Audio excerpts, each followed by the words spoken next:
Today I want to share with you some things about a common dhikr that we do, a way of remembering Allah that He taught us, and a history and the significance of this remembrance of Allah. Something that the Prophet ﷺ said that he himself commits to at least 100 times a day. And the phrase that all of you are familiar with is Astaghfirullah. Allah Azza wa Jal, when He created human beings, the first human being, Adam alayhi salam, the story everybody knows, but bear with me as I remind you of some elements of that story. You see, there are three elements, three characters in this story other than Allah Azza wa Jal. There's the group of the angels, there's Adam alayhi salam and our mother, and then there's Iblis. And I'm going to compare Adam and Iblis for a little bit. Iblis, before the creation of Adam alayhi salam, he was given a great honor. Allah Azza wa Jal has elevated him to the point where some narrations tell us that he was even in charge of the angels.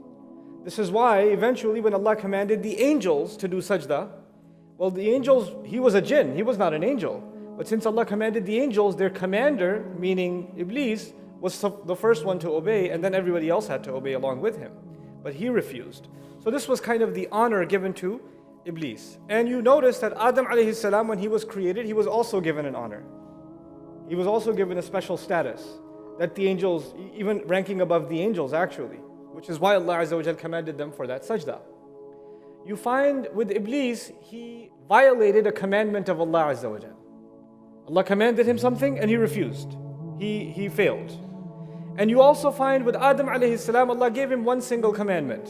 Don't go near the tree. He told him and our mother, don't go near the tree. And you also find a violation. You find that they also ended up going near the tree. Both of them were honored. Both of them made a mistake. They have something in common. But what they have not in common is what happens after the mistake. What happens after the mistake? After the mistake, Iblis gives justification. He explains that it's actually not a mistake at all. I am completely logical in what I'm saying. I'm made of fire. And you can imagine also, in part of his argument, I've been around a lot longer. I'm senior to him. I have way more experience. You just created him, and he's made of dirt. What is he? What is he? He hasn't even proven himself. And I am supposed to submit myself before him? How is he getting a higher rank? I can't accept this. So he's giving a logical explanation for his disobedience to Allah Azza wa Jal. Adam alayhi salam, this is not commonly understood, but Adam alayhi salam could also give a logical explanation. You see, when Allah created Adam alayhi salam, He made an announcement to all of the angels. He told all the angels, إِنِّي جَاعِلٌ فِي الْأَرْضِ خَلِيفَةً. Surah Al-Baqarah tells us, He told all the angels, I am putting a Khalifa on the earth. Allah announced to the angels from the very beginning that Adam was created for the earth. Eventually, when Adam alayhi salam ate from the tree, Allah says, now you must go down to the earth. Adam alayhi salam could turn around and say, wait a second, even before I ate from the tree, you made the announcement that I'm going to go to the earth anyway. You already told everyone, you told the angels, and this is actually what Iblis came and told him. Iblis said, by the way, you live in Jannah, you like it, right? Huh? But you know what? That's not the plan for you. The announcement that was sent out, the announcement that was made is not, you're not made for Jannah right now, you're made for what? The earth. You like staying here? You like Jannah? Huh? Well, there's only two kinds of people that can stay here. Either angels or permanent residents.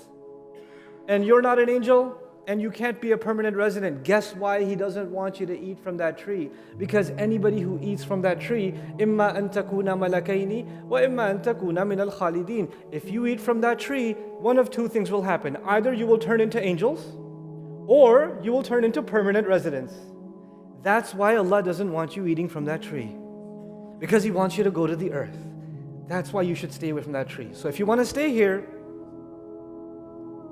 and so this was the offer Iblis made to our father and our mother in Surah Al-A'raf. And so they go and they eat from the tree. And Allah Azza wa Jal says, what prevented you? Why didn't you stay away from this tree? And the same way Allah asked Iblis, why did you refuse to make sajda? Allah asked Iblis, why? Why did you disobey? Allah asked Adam alayhi salam and Hawa alayhi salam, why did you disobey? Same exact thing. Why and why? Iblis gave a logical answer. Adam alayhi salam could also give a logical answer. Ya Allah, you already knew that I was going to go to the earth. This is a setup. And to this day, there are people that will come up to you and me and say, if Allah already knows what's going to happen, why is it my fault? Why is it my fault? Adam alayhi salam could have been the first human being who asked that question. Allah already knew I was going to go to the earth, it's not my fault. But instead, Adam alayhi salam, and by the way, that would have been a very logical question. No doubt, would have been a logical question. But Adam alayhi salam made a very important decision for all of us. He made a decision, and our mother made a decision, that instead of thinking that Allah tricked them, by the way, that's literally what Iblis says, you made me slip. You tricked me. فَبِمَا أَغْوَيْتَنِي. Because you made me slip. They blamed Allah. Adam alayhi salam, instead of blaming Allah, blames who? Himself. رَبَّنَا ظَلَمْنَا أَنفُسَنَا. We wronged ourselves. We did wrong to ourselves. Now, I was going to tell you about istighfar. The first step of istighfar, the reality is all human beings are going to make mistakes. All of us. Every single one of us. And it's going to happen all the time. There are going to be all kinds of mistakes in our life. Things that we do that we should not have done. Things that we say that we should not have said. Things that we earned that we should not have earned. Wrong that we did to ourselves, wrong we did to somebody else, wrong we did before Allah Azza wa Jal. There are things we should have done and we refused to do them, or we failed to do them. There are things we should not have done and we did them anyway. And you know best your own story.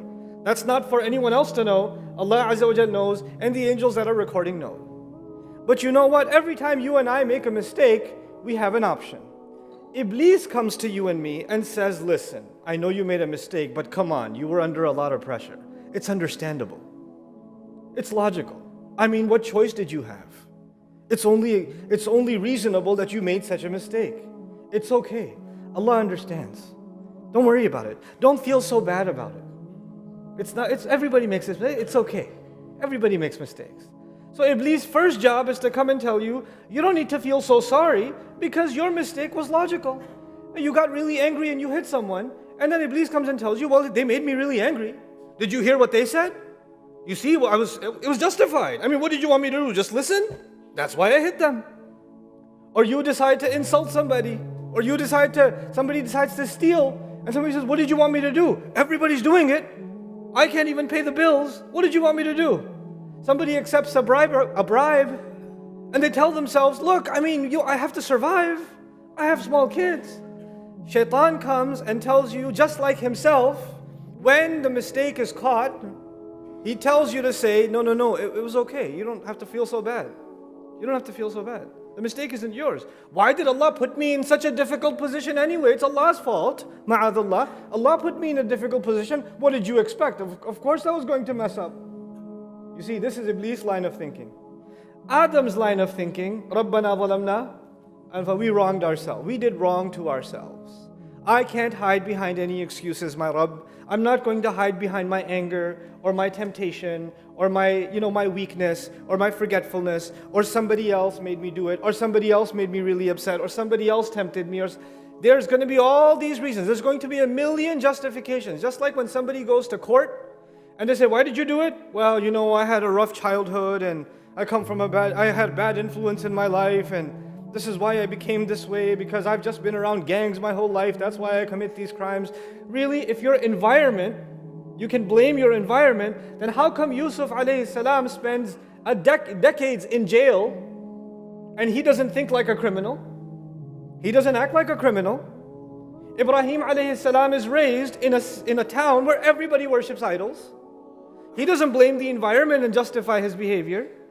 He stands up for the truth. What is Allah teaching us? Every human being, al-insan ala nafsihi basira walau alqa ma'adhira. The human being is very clear view of his own self, even though he comes up with lots of excuses. Human beings are very good at making excuses, and where do the excuses come from?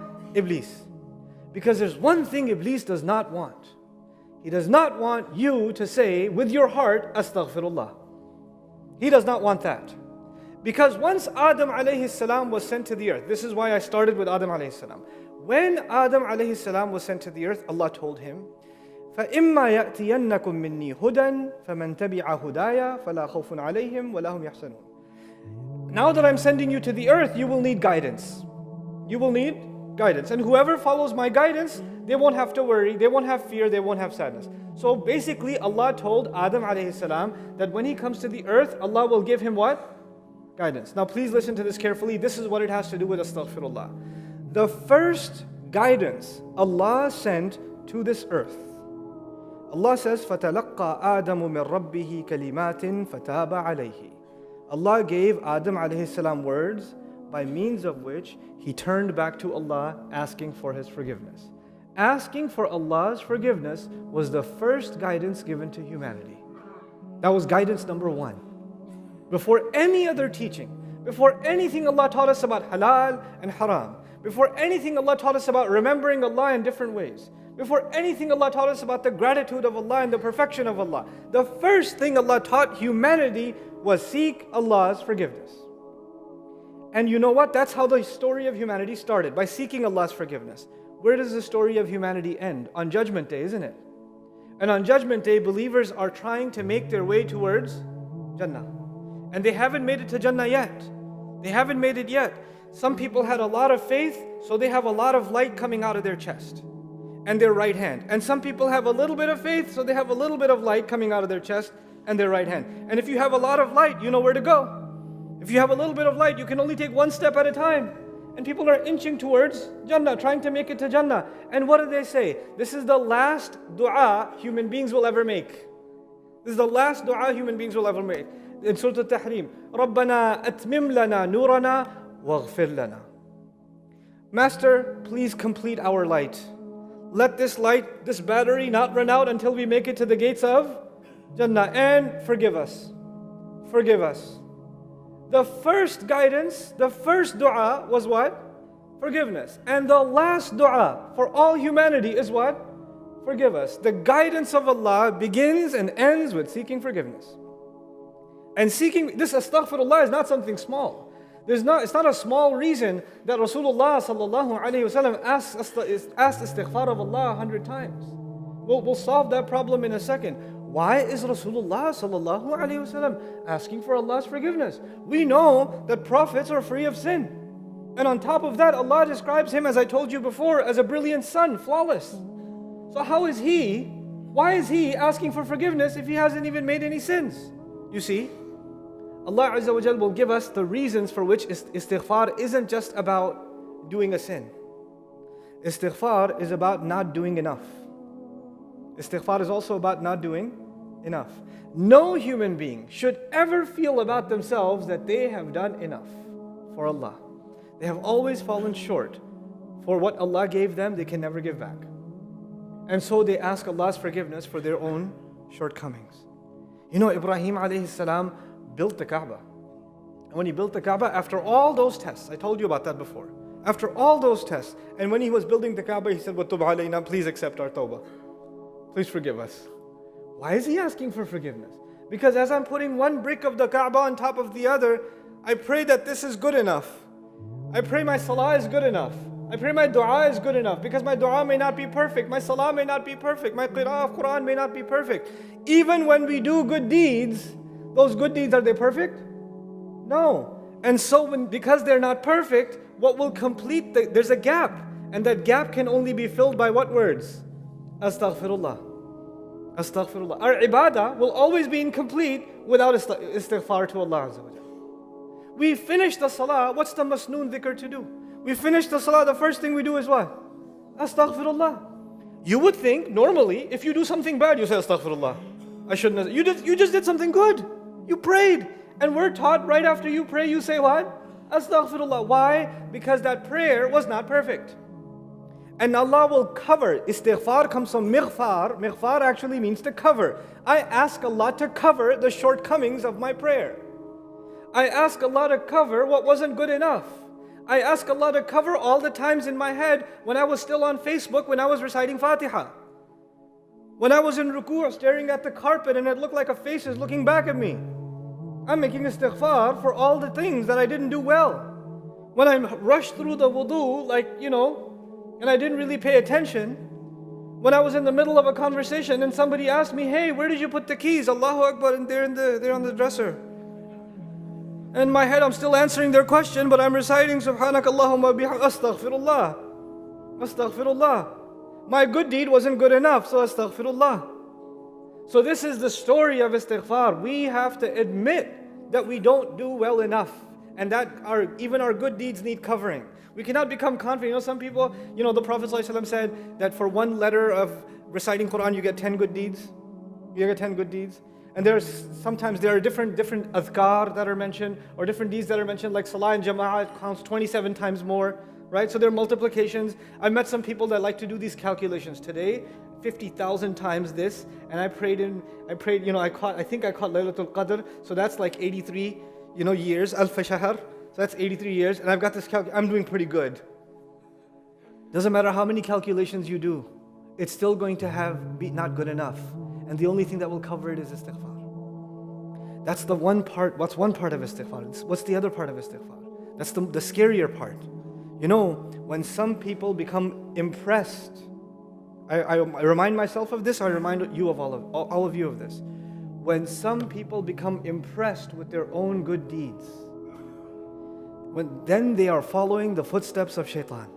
And it doesn't matter if those are prayers, and it doesn't matter if that's hajj, and it doesn't matter if it's anything else. If you yourself are impressed with the good that you have done, you're impressed with how patient you are, you're impressed with how kind you are, you're impressed with how much you pray, you are impressed with how much you recite. When you become impressed with yourself, the door of istighfar is closed. Even if you say astaghfirullah, you don't mean it, because you think it's perfect, you're perfect already. So those are just words, they don't mean anything. The istighfar means nothing if it's not coming from the heart. If you don't acknowledge, and I don't acknowledge that we are flawed, that what we do is not good enough. One time Ali radiallahu anhu was passing by someone who was saying, Astaghfirullah, astaghfirullah, astaghfirullah, astaghfirullah, astaghfirullah. And he said, your istighfar needs istighfar.